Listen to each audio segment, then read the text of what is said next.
Dans cette vidéo, nous allons voir des généralités à propos des activités et des ressources. Donc, lorsqu'on est dans une section d'un cours Moodle, il est possible de cliquer dans n'importe quelle section pour ajouter une activité ou une ressource. C'est regroupé en activités, donc des choses qui demanderont une interaction par le participant.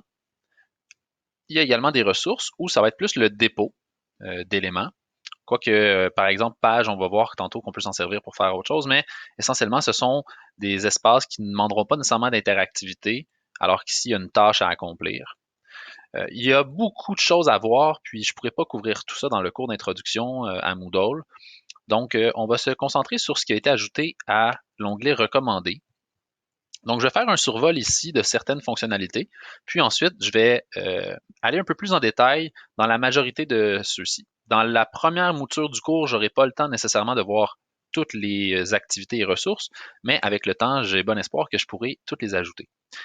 Donc, le devoir va servir à déposer des documents pour les élèves et aussi être un espace de dépôt pour que les élèves puissent nous rendre des documents. On va voir qu'il y a différents types de devoirs, mais essentiellement, on pense aux devoirs comme étant une zone où on peut transiger avec l'élève et qui nous offre aussi une zone de correction. Donc, lorsqu'un élève dépose un devoir, par exemple en PDF, bien, on va pouvoir annoter directement le devoir. On va voir ça en détail tantôt.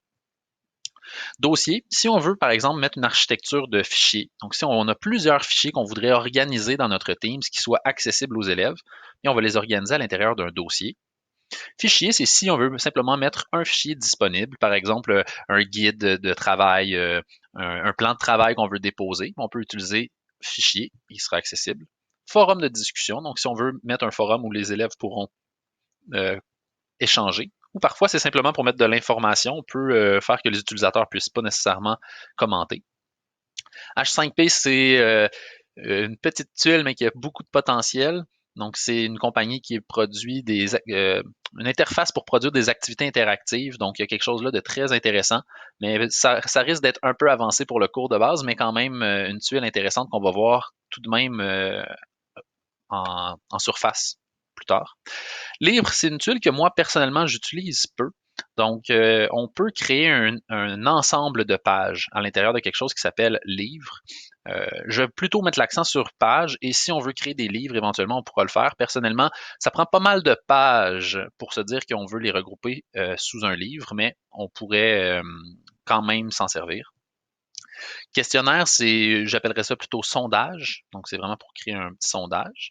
Donc, il y a plus ou moins de bonnes réponses. Là. Ça va être, on veut demander aux élèves par exemple, leur demander as-tu bien compris cette section? Donc, vraiment, sondage. Test peut vraiment servir à créer à l'intérieur de la plateforme des tests qui vont avoir des correcteurs. Donc, ça, on va quand même en parler un peu. Je vais vous montrer les grandes lignes. URL, c'est si on veut qu'il y ait une activité cliquable là, qui mène vers un site. Mais on a vu tantôt qu'il y a d'autres façons de faire des liens. Donc, moi, j'utiliserais URL seulement là, si on veut que ce soit quelque chose, par exemple, d'obligatoire, que les élèves doivent absolument consulter.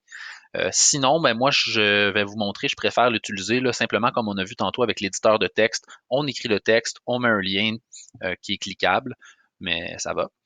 Ça peut quand même être utile. Puis, étiquette qui est quand même intéressant dans une section quand on veut avoir, c'est comme des sous-titres, on pourrait dire. Donc, on va pouvoir mettre des sous-titres à l'intérieur de notre section pour regrouper des catégories. Comme moi, dans mon cours que vous suivez, j'ai par exemple tutoriel, activité de consolidation, mais ça, j'ai séparé ça avec des étiquettes.